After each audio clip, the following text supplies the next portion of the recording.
Welcome to Coffee Talk, where we explore insights and strategies to help you achieve financial wellness. Today we have a special guest who is a true expert in college funding and financial planning. Kristina Ellis is the founder of College Ninja, a platform dedicated to helping students and families navigate the world of scholarships and college funding. Kristina's journey is nothing short of inspiring. After earning over $500,000 in scholarships, she dedicated her career to empowering others to achieve their educational dreams without the burden of debt. Through her work, she's helped countless students secure money for college, and her insights have been featured in major media outlets like U.S. News and World Report. She's also a celebrated author and speaker, known for her practical advice and motivational approach. Whether you're a student, parent, or anyone interested in financial wellness, this episode is packed with valuable information. Without further ado, let's welcome Kristina Ellis to the Coffee Podcast.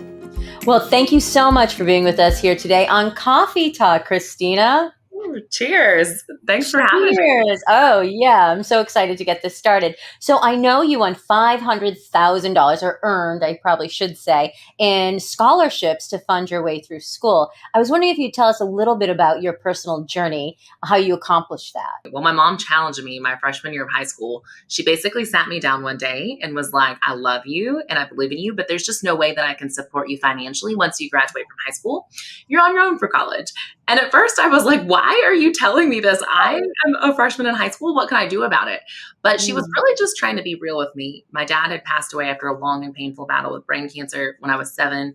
And she always wanted us to go to college. That was a huge dream of hers. She could stretch a dollar further than anybody I knew. But the idea of her paying for both of her kids to go to school out of pocket was just not realistic. So even though it was hard to choke that conversation down, she was just trying to set me up for success. She was like, Kristina, if you work hard enough now, there are these things called scholarships, and you can go to whatever college you want, but you're going to have to do the work and build your resume throughout high school, keep your grades up, take the right classes. And so that actually lit a fire in me. I was like, okay, I can do that. I took up leadership roles. I did a ton of volunteer work. And then the senior year, I just treated the scholarship application process like a part-time job. I applied like crazy. And thankfully, it all paid off. I was able to earn over $500,000 in scholarships and go to Vanderbilt for undergrad and Belmont for grad school, completely debt-free. That is so amazing. And kudos to you for taking on a challenge like that and looking at it through that lens. Very inspiring. So what would you say to parents and students just starting out on the journey of thinking about going to school and funding it? And, what is your advice to them, someone who's just starting? Yeah, I would say to get started, like now, don't delay, don't procrastinate, and then believe in yourself. A lot of people think, I'm not good enough. I can't earn a scholarship. I'm probably just going to have to settle on student loan debt. And that's just not true. There are so many different strategies to go to college debt-free. And so I encourage you to start doing the research now, put in the work, because it can literally pay off thousands and thousands of dollars worth in the long run. I mean, it can be so worth your time and effort. So just get started.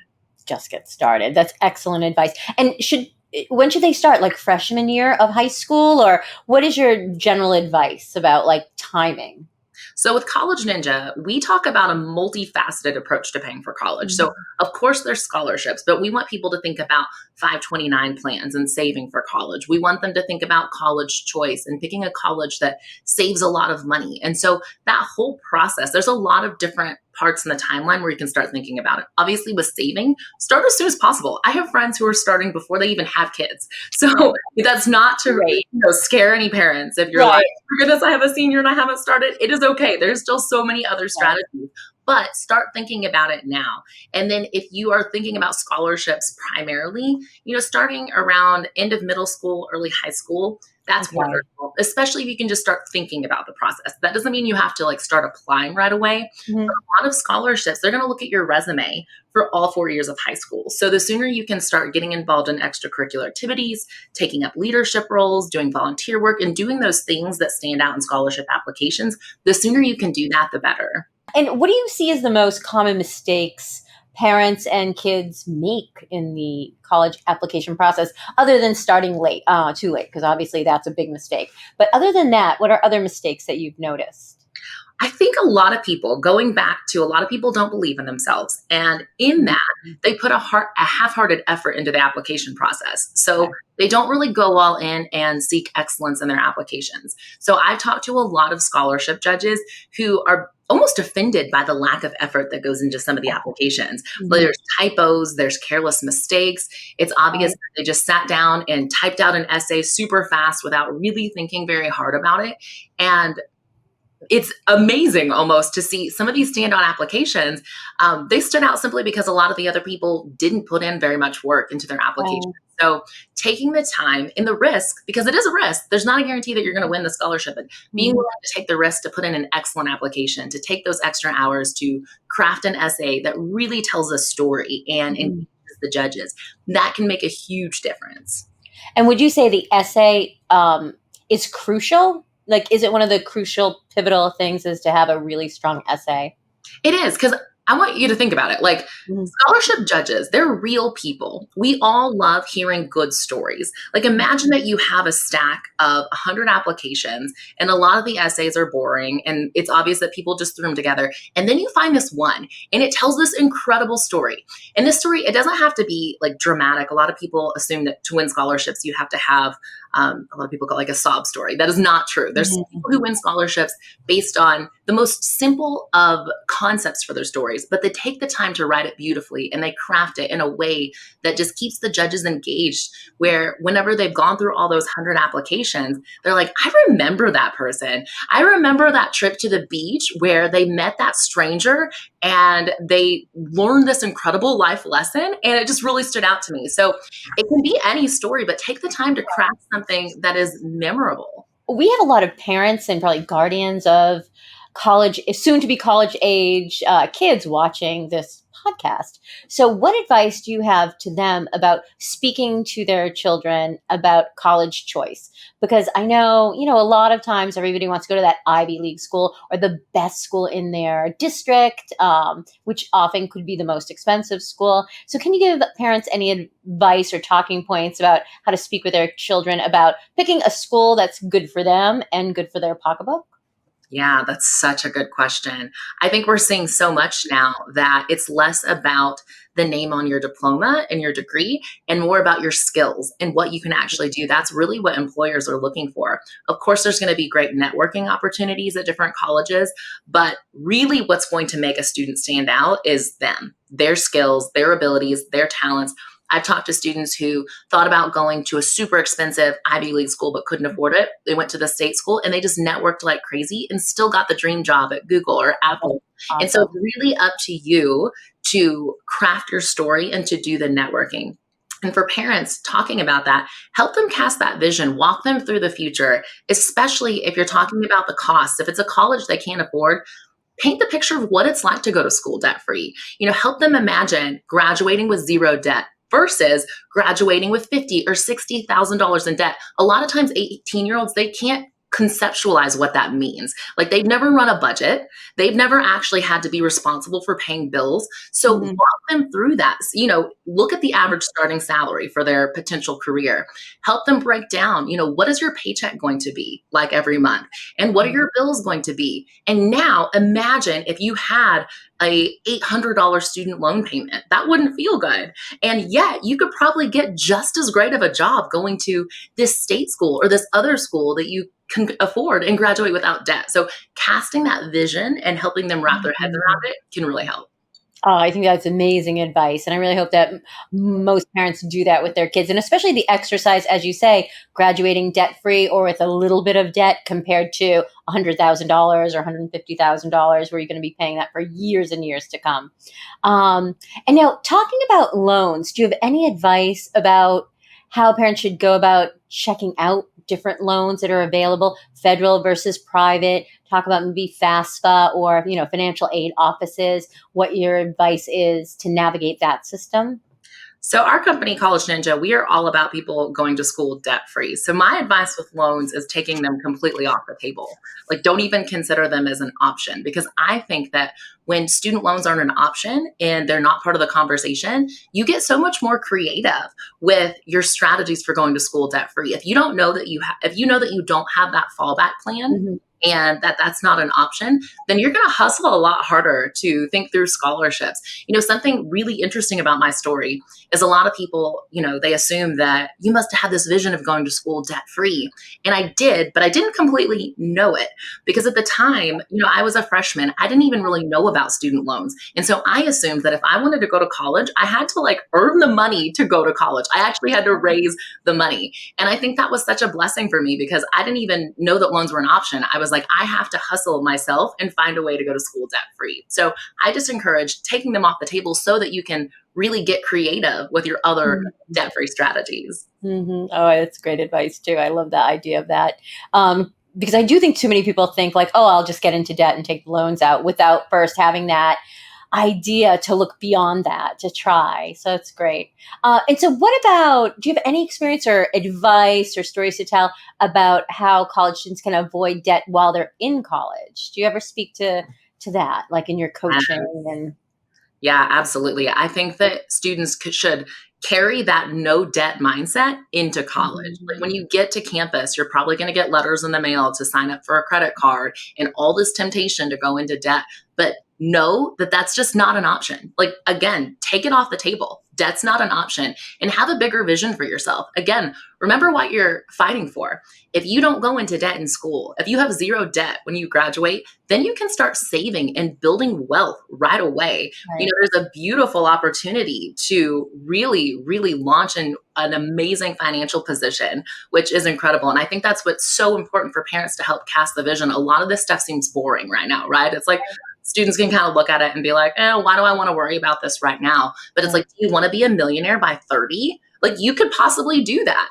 You could have a paid off house. You could travel all around the world and do all these incredible things if you're willing to put in the work right now. Do you ever encounter recent grads who are sort of fumbling their way through their finances, aren't really on track? And what would you advise them if they're sort of lost in... They get their first paycheck, they have a new apartment, maybe they have a car payment, insurance, how to handle all these different bills as a fresh out of school college graduate? Yeah, I hear it all the time. Mm. Financial literacy historically has not been taught well in the school system. We learn about a lot of different equations and math concepts that we never use again, but a lot of people don't learn how to budget and do some of the basics that are so incredibly important. So, if you're a recent grad and you feel overwhelmed, a lot of people do. That is completely normal. I just talked to somebody recently who was an executive at a financial company, super high executive, and he left college knowing nothing about money. And that's his whole career now. So it's there are so many successful people who are clueless about their personal finances. Mm-hmm. The biggest thing is to take initiative to teach yourself. There are so many good books out there, free resources online. Some are paid YouTube channels that talk about personal finance, podcasts. The resources now are abundant. So take it one step at a time, even just one concept at a time. Think through, this month, I'm going to learn to budget. And I'm going to do it. Even if I'm not good at it, even if it feels overwhelming, I'm going to do it and I'm going to stick with it and I'm going to find a method that works for me and just stick with each concept until you really feel proficient. Wow, that's great advice too. Really good advice. Now you've been counseling people in this space for about how long now? Over 10 years. Over 10 years. Do you have a story that you could share with us of someone that was one of your clients or someone you mentored that really, sticks out in your memory? Yeah, I have so many wonderful stories, but one that I love that really sticks out is I actually met a student when I was speaking at a school in Texas. His name's David, and he just latched onto the concept. It was so funny. He was actually the manager at one of the restaurants that we went to for dinner, and he popped into my booth and was like, "Will you edit my essay?" He was just so hungry for it. He was like, "You told me to get people to look at my essays, so why not you?" And I was like, "Okay." So we spent a couple of hours that night, just looking at essays, and he ended up winning some incredible scholarships, some really big ones. funds, got a full ride. And now he is working on his PhD in science, completely debt-free. And he is going back to his high school and speaking to students and helping them figure out scholarships and how to go to school without debt, which that is just so wonderful for me and feels like it's really accomplishing a lot of my mission and purpose, which is to, spread the word and get more and more people out there advocating for a debt-free education. So, and there are so many different kinds of scholarships. Can you talk about any of the, I don't know, more intriguing, or I don't want to say weird scholarships, but different scholarships that you see out there, scholarships that people would be like, wow, there's a scholarship for that? Can you talk about any of the unique scholarships that you've come across that maybe people would be surprised to hear about? Oh, yeah. Well, you got to think about it. People can create scholarships for anything. Somebody who has money can just go, I want to create a scholarship. So you're going to find scholarships that are for strange and odd things. You're going to find scholarships that are for somebody's personal passion. So there's the odd ones, there's a zombie apocalypse escape plan scholarship. There's a scholarship for having the best creative peanut butter sandwich recipe, for having a love for vacuuming.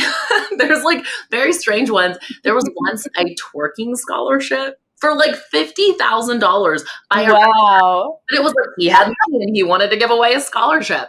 So very interesting. Scholarships for people who have average grades. I actually saw a scholarship at one point for people with a C average that were majoring in a certain agriculture related major, because it was by a farmer who went on and was super successful, but he got C's when he was in school. And his thing was, you don't have to be a straight A student to be successful. So therefore I want to pour back into students who have a C average like I did, so that they can go on to their full potential. So it really can be such strange and different criteria, because but I think that's so amazing, because I also think a lot of parents and children think that, well, I'm not a straight A student, like you're saying, I don't excel at sports, I'm not even going to look because I won't probably win anything, or it won't be applicable to my situation. So I think it's so awesome to hear that there's so many different great kinds of scholarships for all different kinds of talented people or people interested in certain things. So tell me, what's next on your journey personally and for College Ninja? What do you have coming up? Well, for College Ninja, we have our new program, Stacking College Dollars. And so that is all about the various strategies available to go to school without debt.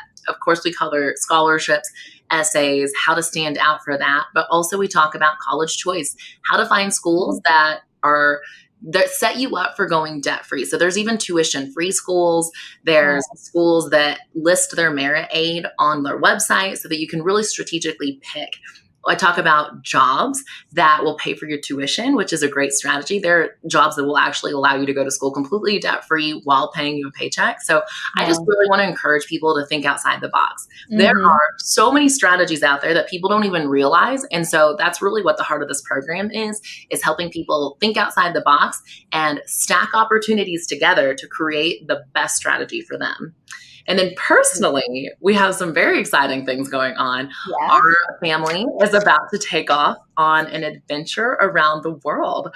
We are going to take 6 to 8 months and circumnavigate the globe. So amazing. And so you're able to do this because you don't have any college debt, right? And you have everything put together that enables you to do this beautiful journey for months around the world, right? Yes, that's part of it. That's the beauty of going to school debt-free and being on top of your personal finances. You can really build and craft a life that you love. And that's the goal of all of this. I love that. Help people have a life that feels wonderful and successful to them. What do you see as the future and the landscape of college funding, scholarships, loans?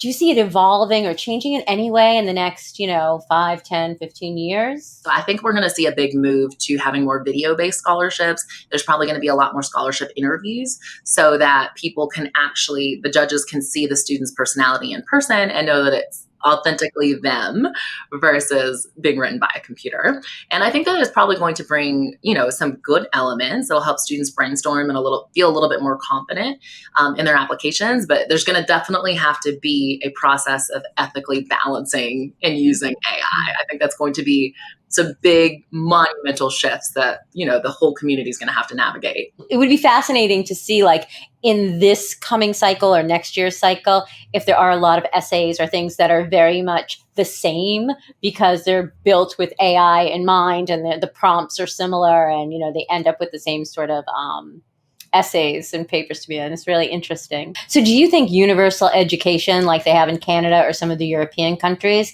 would be potentially a model for the US? Or do you think that it's just too out of the realm of how Americans think about, commerce, entrepreneurship, capitalism?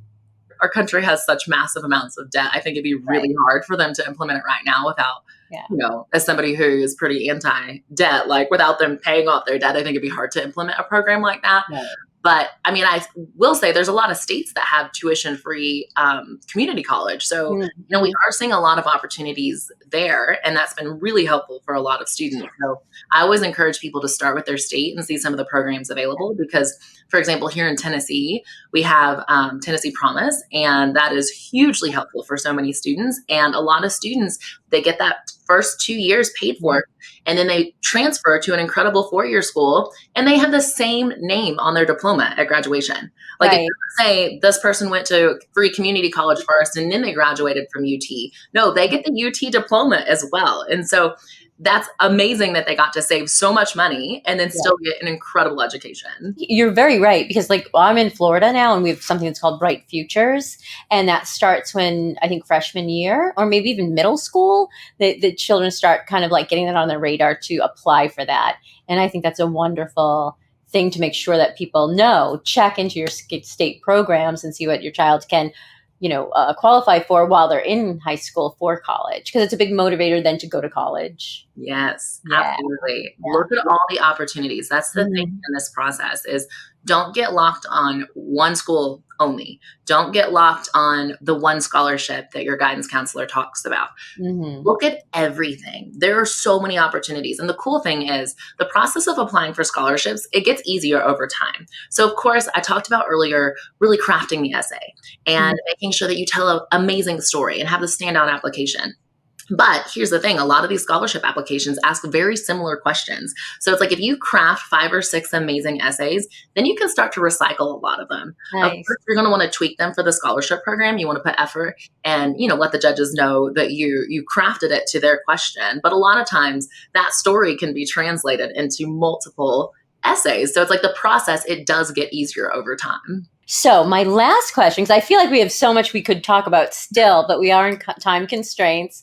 So my last question is a little more fun, and it's about who would you like to have dinner with if you could choose 3 people, living or deceased? Who would the 3 people be? Okay, this is easy for me. It may not be like the most joyful answer, but I would definitely have dinner with my dad, who passed away when I was 7. And if I could take my son and daughter with me, that would be amazing. My son's only 5, and it's so amazing because he will ask all the time about his grandpa that he never met and will say, I wish I could meet Abuelo Tim. And so I would take him, and then my grandma and grandpa, they were the most incredible people. They were missionaries. My grandpa was a full-time dentist and also led over 50 mission trips to Haiti. And so they built all sorts of incredible facilities and just helped so many people in their life that if I could have dinner with anybody, it'd be them.